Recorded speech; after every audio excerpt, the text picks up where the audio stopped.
ఆంధ్రప్రదేశ్ రాష్ట్రంలోని గ్రామ వార్డు సచివాలయాల సిబ్బంది మిత్రులు ఎవరైతే ఉన్నారో వారు ఎదుర్కొంటున్నటువంటి సమస్యల గురించి వారికి అండగా తోడుగా నీడగా ఏపీ సిపిఎస్ ఎంప్లాయీస్ అసోసియేషన్ పక్షాన సిపిఎస్ ఎంప్లాయీస్ అసోసియేషన్ అధ్యక్షుడిగా నేను బాజీ పఠాన్ నమస్కరించి తెలియజేస్తున్నటువంటి విషయాలు ఏంటంటే,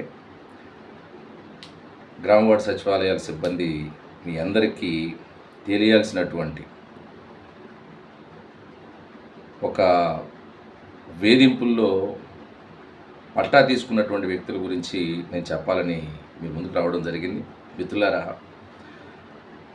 గ్రామ వార్డు సచివాలయాలు అనే వాటిలో మీరు రిక్రూట్ అయ్యి ఉద్యోగం చేస్తూ ఉన్నటువంటి సందర్భంలో కొన్ని మున్సిపాలిటీలో జరిగినటువంటి సంఘటనలు ఏవైతే ఉన్నాయో, అంటే ఒక ఉద్యోగి మరణించేటటువంటి దానికి దారితీసినటువంటి భయంకరమైన సంఘటనలు ఏవైతే ఉన్నాయో, అలాగే ఒక ఉద్యోగి ఆత్మగౌరవాన్ని పోగొట్టుకొని భయంతో బ్రతుకుతూ ఉద్యోగం చేస్తూ ఉన్నటువంటి సంఘటనలు ఏవైతే ఉన్నాయో వాటిని మీ గురించి మీ దృష్టికి తీసుకురావడం కోసం వచ్చిన ప్రయత్నం.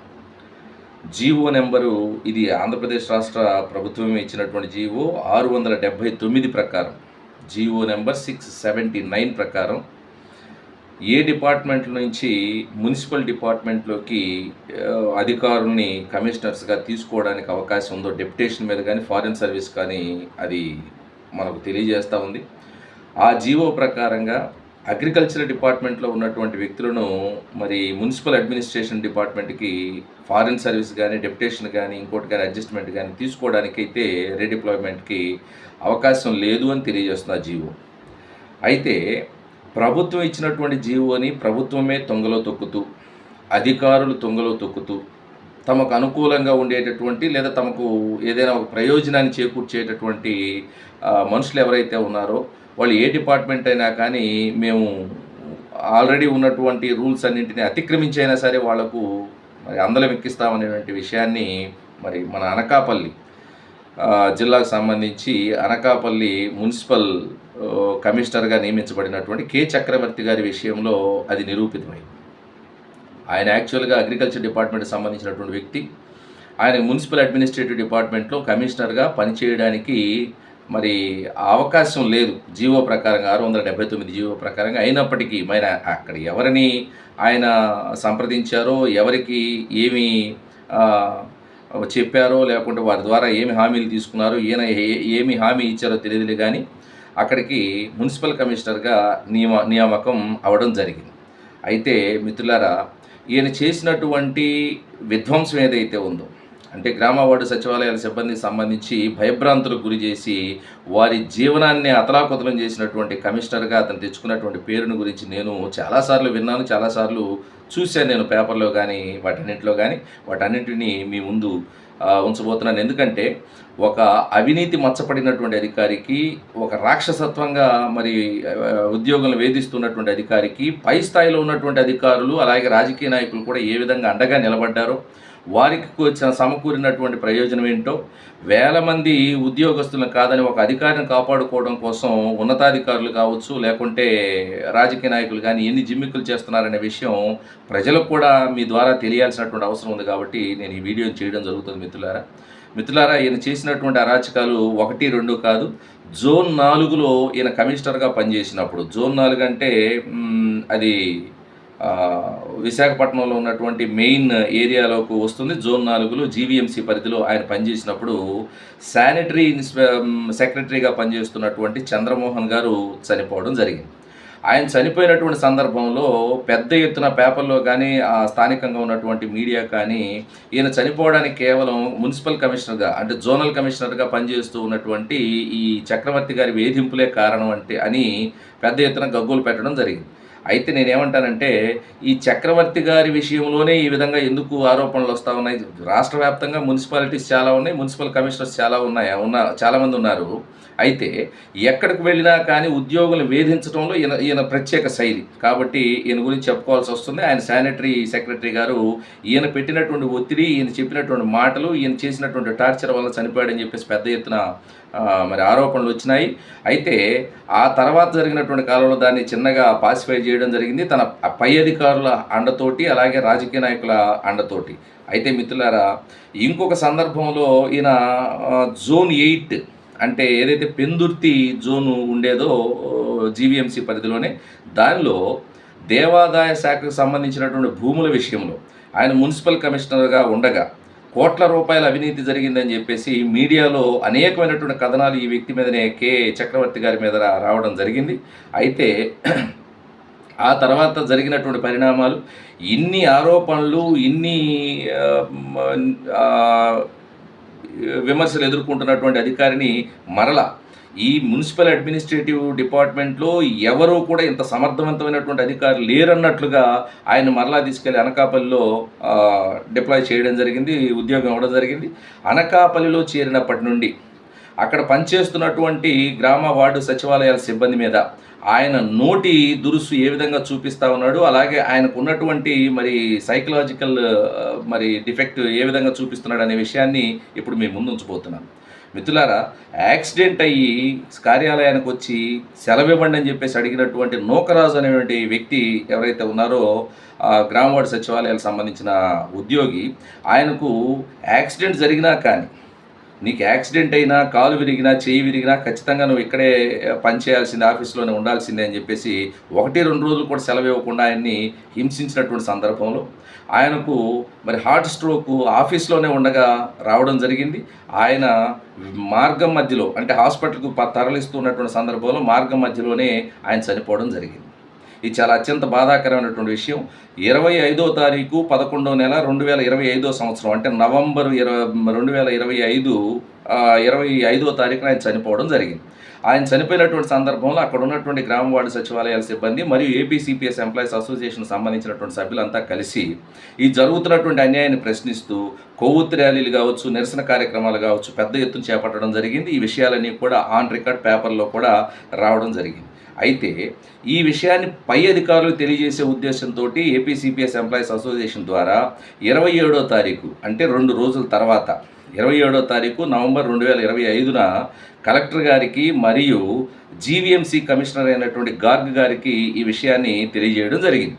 అయితే ఈ తెలియజేసినటువంటి సందర్భంలో ఈ వ్యక్తి సదరు కె చక్రవర్తి గారు ఎవరైతే ఉన్నారో ఆయన, వీళ్ళందరూ కూడా నేను పని చేపిస్తూ ఉన్నాను కాబట్టి, స్ట్రిక్ట్గా ఉన్నాను కాబట్టి నా మీద పగబట్టి కక్ష కట్టి ఇలా చేస్తున్నారనే విషయాన్ని పై అధికారుల దృష్టికి తీసుకెళ్ళినటువంటి విషయం కూడా మా దృష్టికి వచ్చింది. అయితే వాళ్ళ చేత మరి ఇవన్నీ కూడా తీసివేయించుకొని, క్లీన్ చిట్ తీసుకొని, అంటే ఒక మనిషి చనిపోతే, ఒక గ్రామ వార్డు సచివాలయాలకు సంబంధించినటువంటి ఉద్యోగస్తుడు ప్రాణాలు కోల్పోతే చాలా ఈజీగా నేను వాళ్ళ చేత పని చేపిస్తున్నాను కాబట్టి అతను చనిపోయాడు, దానికి వీళ్ళందరూ గొడవ చేస్తున్నారని చెప్పేసి ఆయన వక్ర భాష్యం చెప్పాడంటే, అంటే రాష్ట్రంలో ఉన్నటువంటి మిగతా మున్సిపాలిటీల్లో ఎవరూ కూడా పని చేయించడం లేదా, ఎక్కడ కూడా పని జరగడం లేదా అనేటటువంటిది ఏపీసీపీఎస్ ఎంప్లాయీస్ అసోసియేషన్ తరఫున, జేఏసీ తరఫున నేను అడుగుతా ఉన్నాను. మరి అక్కడెక్కడ సంభవించినటువంటి మరణాలు, చక్రవర్తి గారు ఎక్కడ కాలు పెడితే అక్కడ ఒక వ్యక్తి మరణించడం అనేటటువంటిది ఈ గ్రామ వార్డు సచివాలయాల సిబ్బంది కావచ్చు, ప్రభుత్వం కావచ్చు, అధికారులు కావచ్చు, మీరు అందరూ కూడా ఆలోచించాల్సినటువంటి విషయం. అయితే ఇక్కడ ఈ అనకాపల్లికి వచ్చినప్పటి నుంచి ఆడపిల్లల్ని, అంటే ఈ మహిళా ఉద్యోగులు ఎవరైతే గ్రామ వార్డు సచివాలయాల్లో ఉన్నారో వాళ్ళని అనేక రకాలైనటువంటి మాటల ద్వారా వేధింపులకు గురి చేసినటువంటి చక్రవర్తి గారు, ఈ కె చక్రవర్తి గారు, కమిషనర్ గారు ఏమంటారు ఆయన అంటే, 9 నెలల గర్భిణీ స్త్రీ ఆయన దగ్గరికి సెలవు కోసం వెళితే నానా మాటలు మాట్లాడడం, అలాగే సెలవు కోసం వెళ్ళినటువంటి స్త్రీ ఉద్యోగస్తుల్ని ఆయన ఇష్టం వచ్చినట్లుగా మాట్లాడడం, అసభ్యకరంగా మాట్లాడడం చేసినటువంటి సందర్భంలో అనకాపల్లిలో పనిచేసేటటువంటి 250 మంది గ్రామ వార్డు సచివాలయాలకు సంబంధించినటువంటి సిబ్బంది ఎవరైతే ఉన్నారో వాళ్ళు మొత్తం కూడా ఏక వాక్య తీర్మానంతో సంతకాలు పెట్టి కమిషనర్ గారికి మరి ఈయన హెరాస్మెంట్లు ఎక్కువైనని చెప్పేసి ఒక వినతి పత్రాన్ని ఇస్తే, ఆ ఇచ్చినటువంటి వినతి పత్రాన్ని కమిషనర్ గారు చాలా తేలిగ్గా తీసుకొని అంటే జీవీఎంసీ కమిషనర్ గారు గార్గ్ గారు చాలా తేలిగ్గా తీసుకొని నాకు ఆయన సారీ చెప్పాడండి సరిపోతుందని చెప్పేసి అన్న సందర్భాలు కూడా మీ అందరి దృష్టికి తీసుకోవాల్సినటువంటి అవసరం ఉంది మిత్రులారా. అయితే మేము మొన్న ఈ మధ్యన అంటే ఈయన ఎప్పుడైతే గార్గ్ గారు ఈయన సమర్థిస్తూ ఈయన సమర్థవంతమైనటువంటి అధికారి, ఇంతకంటే బాగా పనిచేసేటువంటి అధికారి అసలు జీవీఎంసీ పరిధిలోనే లేడు అని ఈయనకి కితాబిస్తున్నాడు. అంటే ఒకరిని చంపితే మీరు కితాబిచ్చేటటువంటి పరిస్థితి వచ్చిందంటే ఆయన ఇంకా రెచ్చిపోయి మరి ఉద్యోగస్తుల వేధింపులకు గురి చేసేటువంటి దాంట్లో గోల్డ్ మెడల్ సాధించడం కోసం ప్రయత్నం చేస్తూ ఒకసారి ప్రమోషన్ వచ్చి వెళ్ళిపోయినటువంటి వ్యక్తి మరలా అదే జీవీఎంసీ పరిధిలోకి అంటే ఈ అనకాపల్లి మున్సిపాలిటీలోకే కమిషనర్గా మరలా రావడం, అక్కడికి వెళ్ళేటటువంటి సందర్భంలోనే మరలా నేను ఇక్కడికి వస్తాను మీ సంగతి చూస్తానని చెప్పేసి ఎవరైతే కంప్లైంట్ ఇచ్చినటువంటి ఎంప్లాయీస్ ఉన్నారో వాళ్ళందరికీ బెదిరింపులకు గురి చేయడము.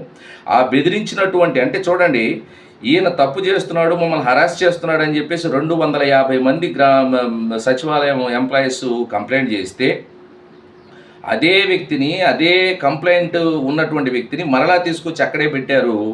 ఇది ఎంతవరకు సమంజసం అనేటటువంటిది మరి గార్గ్ గారు తెలియజేయాల్సినటువంటి అవసరం ఉంది.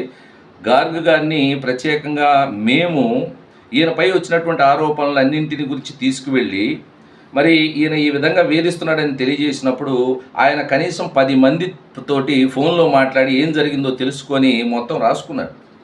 అయితే ఈ విమెన్ ఎంప్లాయీస్ మీద జరుగుతున్నటువంటి హరాస్మెంట్ ఏదైతే ఉందో 250 మంది సంతకాలు పెట్టినటువంటి దాన్ని విమెన్ కమిషన్ కూడా మరి కంప్లైంట్ చేసినటువంటి సందర్భంలో విమెన్ కమిషన్ ఒక ఎంక్వైరీకి కాల్ఫర్ చేసినటువంటి సందర్భంలో ఆ ఎంక్వైరీ కూడా ఈ రోజు వరకు అంటే దాదాపుగా 6 నెలల సమయం గడుస్తూ ఉన్నప్పటికీ ఎంక్వైరీ ఏం జరిగింది, ఎలా చేశారు, అతను ఏం చెప్పాడు, మీకు ఏం తేలింది అనేటటువంటి రిజల్ట్ను కూడా బయటపెట్టకుండా ఆయన్ని కాపాడడం కోసం తీసుకుంటున్నటువంటి జాగ్రత్తలు, ఆ జాగ్రత్తలో 5% అన్న సచివాలయ సిబ్బంది వాళ్ళు పడుతున్నటువంటి వేదన మీరు వినడానికి లేకుంటే వాళ్ళకి అండగా మీరు నిలబడడానికి చేసినట్లయితే ఖచ్చితంగా ఈ వాళ్ళలో ఉన్నటువంటి భయాలని తొలగిపోయి అద్భుతంగా పనిచేసేటటువంటి వాతావరణాన్ని మీరు కల్పించినటువంటి వాళ్ళు గార్గ్ గారు అని చెప్పేసి నేను తెలియజేస్తా ఉన్నాను. అలాగే ఈ 2025 నవంబర్ 25వ తారీఖున చనిపోయినటువంటి నోకరాజు గారి భార్య ఎవరైతే ఉన్నారో ఆమెకు రావాల్సినటువంటి కంపాషనెట్ అపాయింట్మెంట్ ఫైల్ని తన దగ్గర లేకపోయినప్పటికీ అంటే అనకాపల్లి కమిషనర్ ఆఫీసులో లేకపోయినప్పటికీ అది ఆల్రెడీ మెయిన్ ఆఫీస్కి వెళ్ళిపోయినప్పటికీ ఆమెకు ఫోన్ చేసి మీ భర్త గారి మరణానికి నేను కారణం కాదని నువ్వు పేపర్ మీద రాసి సంతకం పెడితేనే నీకు ఉద్యోగం ఇచ్చే విధంగా నేను ఫైల్ను మూవ్ చేస్తాను, లేకుంటే నీకు ఉద్యోగం కూడా రాకుండా చేస్తానని చెప్పేసి ఆయన బెదిరిస్తున్నాడని చెప్పి మేము సాక్షాత్తు జీవీఎంసీ కమిషనర్ గారు ఐఏఎస్ గారు గార్గ్ గారికి కంప్లైంట్ చేస్తే ఆయన ఫోన్ చేసి ఆ నోకరాజు గారి భార్యతోటి స్వయంగా మాట్లాడి ఆయనే ఫోన్ చేసి అంటే కమిషనర్ గారే ఫోన్ చేసి జోనల్ కమిషనర్ నన్ను బెదిరిస్తున్నాడండి, ఫైల్ నా దగ్గరే ఉందని చెప్పేసి అంటున్నాడు, నాకు ఈ రోజు వరకు గ్రాట్యుటీ కానీ ఫ్యామిలీ పెన్షన్ కానీ లేకుంటే ఏపీజీఎల్ఐ సంబంధించినటువంటి బెనిఫిట్స్ కానీ ఏ ఒక్కటి రాలేదని అని చెప్పేసి 9 నెలల తర్వాత కూడా ఆమెకి బెనిఫిట్స్ రాలేదు అంటే వేధింపుల కార్యక్రమం ఒక యజ్ఞంలాగా సాగుతుంది అనకాపల్లిలో అని చెప్పడం కోసం ఏ విధంగా సంశయించాల్సినటువంటి అవసరం లేదు. అంటే ఈ గార్గ్ అనేటటువంటి ఐఏఎస్ గారికి జీవీఎంసీ కమిషనర్ గారికి మహిళా కమిషన్ అంటే లెక్కలేదు, సంఘాలంటే లెక్కలేదు, జేఏసీలు అంటే లెక్కలేదు, ఉద్యోగస్తుల ప్రాణాలంటే లెక్కలేదు. మరి ఏంటి ఈయనకి ఆయనకు ఉన్నటువంటి బంధం ఏంటో మాకు అర్థం కానటువంటి పరిస్థితి. ఆయన బహిరంగంగానే చక్రవర్తి గారు చెప్తా ఉన్నారు, మీరు ఎమ్మెల్యే గారితో చెప్పినా కానీ నాకు ఏమీ కాదు, మీరు కమిషనర్ గారితో చెప్పినా కానీ నాకు ఏమీ కాదు, వాళ్ళిద్దరూ కూడా నాకు వ్యతిరేకంగా ఏ విధమైనటువంటి చర్య తీసుకోరని చెప్తున్నాడు. అంటే ఇక్కడ ఈ జరుగుతున్నటువంటి పరిణామాలను చూస్తే అది నిజమేనేమో అనిపిస్తుంది. అంటే ముందు మేము నమ్మలేదు, అంటే మాకు ఆ విధంగా బెదిరింపులు చేయడం కోసం ఫోన్లు చేసి మూడో వ్యక్తితోటి వేరే వ్యక్తులతోటి మాకు ఫోన్ చేయించి మీరు కంప్లైంట్ ఇచ్చినా కానీ ఏమీ కాదు, వీళ్ళందరూ కూడా ఇతనికి అనుకూలంగానే ఉంటారు, లోకల్ ఎమ్మెల్యే గారికి నేనే స్వయంగా ఒక పీజీఆర్ఎస్ కంప్లైంట్ ఇస్తే ఆ లోకల్ ఎమ్మెల్యే గారు కూడా ఏం చేశారో తెలియనటువంటి సందర్భంలో ఆ పీజీఆర్ఎస్ కంప్లైంట్ని ఎవరో ఒక అనామక ఉద్యోగం మీదకి తోసేసి దాన్ని మేము రిజాల్వ్ చేసామని చెప్పేసి దాన్ని మసిపూసి మారేడుకాయ చేసినటువంటి ఘనుడు ఈ చక్రవర్తి గారు. ఎమ్మెల్యే గారికి కంప్లైంట్ ఇచ్చినా కానీ ఇతని మీద ఏ విధమైనటువంటి చర్య లేదు. అంటే ఆ లోకల్గా ఉన్నటువంటి 100 మంది సచివాలయ సిబ్బంది, వారికి సంబంధించిన 1000 మంది లోకల్గా ఉండేటటువంటి ప్రజలు ఓటర్లు, వాళ్ళందరికంటే ఎమ్మెల్యే గారికి ఇతన్ని కాపాడడంలో ఎందుకంత ఉత్సుకతో ఎందుకంత ఆసక్తో నాకు అర్థం కానటువంటి $1 మిలియన్ ప్రశ్న. రెండోది అధికారి తప్పు చేస్తే దాన్ని సరిదిద్దాల్సినటువంటి లేదా కంట్రోల్ చేయాల్సినటువంటి అవకాశం లేకపోతే అతను అక్కడి నుంచి తొలగించాల్సినటువంటి అధికారం ఉన్న గార్గ్ గారికి ఈయన మీద అంత ఉన్నటువంటి ప్రేమ ఏంటో మాకు ఇప్పటికి కూడా అర్థం కానటువంటి విషయం. ఆయన ప్రేమ 2 విషయాలు బయటపడింది. ఒకటి, విమెన్ కమిషన్ ఇచ్చినటువంటి ఒక ఆర్డర్ ప్రకారంగా ఈయనపై వచ్చినటువంటి ఆరోపణలు అవునా కాదా అనేటటువంటి విషయాన్ని విచారణ జరిపించాలి. ఇంకొక అంశం, ఇక్కడ విచారణ అనేటటువంటిది సీక్రెట్గా చేయాల్సినటువంటి అవసరం ఏం లేదు. జరుగుతున్నటువంటి పరిణామాల్లో ఆ కంప్లైంట్ ఎవరైతే ఇచ్చారో వాళ్ళకన్నా తెలియజేయాల్సినటువంటి అవసరం ఉంది కదా. బయటకు పబ్లిక్గా పేపర్లో చెప్పకపోయినప్పటికీ, టీవీలో చెప్పకపోయినప్పటికీ వాళ్ళకు కూడా తెలియకుండా ఒక 10 మందిని సెలెక్టివ్గా ఒక్కొక్క ఫంక్షనరీ నుంచి, ఒక్కొక్క డిపార్ట్మెంట్ నుంచి ఒక్కొక్క 10 మందిని ఆడపిల్లల్ని సీక్రెట్గా వైజాగ్ రప్పించి ఏడీసీ గారి ద్వారా ఎంక్వైరీ చేయించి వాళ్ళ ద్వారా రిటర్న్గా ఒక కంప్లైంట్ తీసుకున్నటువంటి సందర్భం కూడా జరిగింది. అయితే రిటర్న్గా కంప్లైంట్ ఇచ్చినటువంటి, తమకు జరిగినటువంటి అన్యాయాన్ని రిటర్న్గా ఇచ్చినటువంటి ఆ ఉద్యోగులు ఇప్పుడు అడుగుతూ ఉన్నారు, మేము ఇచ్చినటువంటి కంప్లైంట్స్ కావచ్చు లేదా మేము ఇచ్చినటువంటి రిపోర్ట్ కావచ్చు మీ ఎంక్వైరీలో, దాన్ని ఏం చేశారు? ఇన్ని నెలల పాటు ఈ ఎంక్వైరీ రిపోర్ట్ని మరి విమెన్ కమిషన్కి పంపించకుండా ఎందుకు తాత్సారం చేస్తూ ఉన్నారు? కలెక్టర్ గారికి కూడా విశాఖపట్నం కలెక్టర్ గారికి కూడా ఒక కంప్లైంట్ చేయడం జరిగింది. దాని మీద ఏ విధమైనటువంటి స్పందన లేదు. అంటే ఈయన నెట్వర్క్ ఏ స్థాయిలో ఉంది అనేటటువంటి దాని గురించి తెలియజేయడం కోసం ఇవన్నీ చెప్పడం జరుగుతుంది మిత్రులారా. అలాగే ఇంత తీవ్రమైనటువంటి ఆరోపణలున్న కమిషనర్ కె చక్రవర్తి గారి మీద మీరు చర్యలు తీసుకోండి అని చెప్పేసి మేమంతా వెళ్ళి అడిగితే చాలా ఈజీగా అంతకుముందు అన్నీ తీసేయండి, ఇప్పుడు ఏమైనా చేశాడా అని చెప్పేసి అడుగుతున్నాడు. అంటే అంతకుముందు ఎవరిని చంపినా పర్వాలేదు, ఇప్పుడు ఎవరిని పొడిచాడు, ఎవరిని చంపాడు అని చెప్పేసి కోర్టులో అడుగుతారా? అంటే ఇప్పుడు అంతకుముందు చేసినటువంటి నేరాలు ఘోరాలన్నీ కూడా మీరు మాఫీ చేసేసారా? రాజకీయ నాయకులు రుణమాఫీ చేసినట్లుగా ఎవరిచ్చారు మీకు ఆ అధికారం? మీరెవరు ఆ చనిపోయినటువంటి వ్యక్తుల తరపున మాఫీలు చేయడం కోసం? అంటే ఇంకొకరిని చంపడానికి అతనికి లైసెన్స్ ఇచ్చి మీరు పంపించారా అని చెప్పేసి ఈ గార్గ్ గారిని కూడా మేము తీవ్రంగా ఆక్షేపిస్తూ ఉన్నాం. అతన్ని సేవ్ చేస్తున్నటువంటి వ్యక్తులు గార్గ్ గారు ఉన్నారు. అతను చెప్పినటువంటి విధంగానే అతను సేవ్ చేస్తున్నటువంటి వ్యక్తులు లోకల్గా అనకాపల్లిలో ఉన్నటువంటి రాజకీయ నాయకులు ఉన్నారు. వీరి ముగ్గురికి ఉన్నటువంటి బంధం ఏంటో మాకు అర్థం కావడం లేదు. అంటే ఈ జీవీఎంసీ పరిధిలో ఉన్నటువంటి 5,000 మంది సచివాలయ సిబ్బంది వారు 5,000 మంది, వారి కుటుంబాలు మరొక 20,000 మంది, ఈ 25,000 మంది ప్రజలు మీకు ఎన్నికల్లో సపోర్ట్ చేస్తే మీరు ఈ అవినీతి మచ్చ ఉన్నటువంటి అధికారి, లేకుంటే వేధింపులకు పేరు పొందినటువంటి అధికారి ఎవరైతే కె చక్రవర్తి ఉన్నారో ఆయనకు మీరు సపోర్ట్ చేస్తూ ఆయన తరపునే వత్తాసు పలుకుతున్నారంటే మరి మిమ్మల్ని ఏ విధంగా జనం అర్థం చేసుకోవాలనో మీరు ఆలోచించుకోవాల్సిందిగా అటు లోకల్గా ఉన్నటువంటి రాజకీయ నాయకులు కావచ్చు, అలాగే జీవీఎంసీ కమిషనర్గా ఉన్నటువంటి ఐఏఎస్ ఆఫీసర్ కావచ్చు, ఆయన తెలుసుకోవాలని చెప్పేసి మేము చెప్తా ఉన్నాం. నేను ఈ నెల ఆగస్టు 9వ తారీఖు 2026 సంవత్సరం నేను ఆయన చేస్తున్నటువంటి అకృత్యాల మీద ఒక ఎంక్వైరీ చేయాలి, ఆయన మీద చర్యలు తీసుకోవాలి, ఆయన డిపార్ట్మెంట్ నుంచి తక్షణం వెనక్కి తీసుకోవాలని చెప్పేసి నిరాహార దీక్ష కూర్చోవడం జరిగింది అనకాపల్లి పట్టణంలో. ఆ కూర్చున్నటువంటి నిరాహార దీక్ష దగ్గరికి మరి జీవీఎంసీ కమిషనర్ గారు అడిషనల్ కమిషనర్ గారిని విశాఖపట్నం నుంచి పంపించి రేపు మాట్లాడదాం రమ్మనండి, ఖచ్చితంగా అతని మీద మనం నేరారోపణ జరిగినట్లయితే అది రుజువైనట్లయితే మనం చర్యలు తీసుకుందామని చెప్పి మమ్మల్ని పిలిచినటువంటి కమిషనర్ గారు 2వ రోజు మేము కమిషనర్ ఆఫీస్కి వెళ్తే పీజీఆర్ఎస్ అంటే ఈ జరుగుతున్నటువంటి అర్జీలు ఇచ్చే కార్యక్రమంలో పీజీఆర్ఎస్లో మీరు కూడా పాల్గొనండి, మీరు లైన్లో రండి అని చెప్పేసి మమ్మల్ని పిలవడం జరిగింది. మేము వ్యతిరేకించాం. ఏమండి, మేము మీ దగ్గరికి ఇంటి స్థలాల కోసము, రేషన్ కార్డు కోసము, లేకుంటే ఇంకో దానికోసం రాలేదండి. ఒక జేఏసీ తరపున, ఒక సంఘం తరపున వచ్చాము. జరుగుతున్నటువంటి ఉద్యోగుల మీద జరుగుతున్నటువంటి అన్యాయాలను, అకృత్యాలని అడగటం కోసం మేము నిరాహార దీక్ష పెట్టుకుంటే మీరు మమ్మల్ని ఆహ్వానించారు, పీజీఆర్ఎస్లోకి మేము రామని చెప్పాం. చెబితే ఆ రోజు మొత్తం మమ్మల్ని కలవకుండా వెయిట్ చేయించినటువంటి గార్గ్ గారు 2వ రోజు మధ్యాహ్నం వరకు, ఉదయం పిలిచి మధ్యాహ్నం వరకు మాతోటి మాట్లాడడానికి సమయం ఆయనకు సరిపోలేదు. అలాగే మేము వెళ్ళిన తర్వాత కూడా ఈ ఉద్యోగులు